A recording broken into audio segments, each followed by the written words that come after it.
আমরা ইংরেজিতে যেটা 0 বলি মায়ান সংখ্যায় সেটা এভাবে লিখতে হয়। ইংরেজিতে 1 হলে মায়ান সংখ্যায় সেটা কালো রঙের একটা ডট হয়। ইংরেজিতে যদি 2 হয় মায়ান সংখ্যায় সেটাকে আমরা 2টা ডট দিই। ইংরেজিতে 3 হলে মায়ান সংখ্যায় 3টা ডট হয়। 4 মানে হচ্ছে 4টা ডট।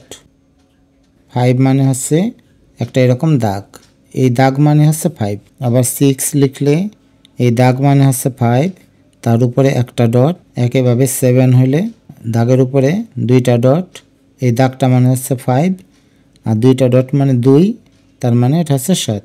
এরপরে 8 হলে একটা দাগ 3টা ডট। 9 হলে একটা দাগ 4টা ডট। আর 10 হলে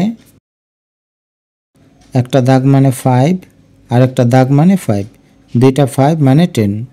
তেমনি 11 হলে 2টা দাগ মানে 10, তারপরে 11। 12 হলে 2টা দাগ মানে 10, 2টা ডট।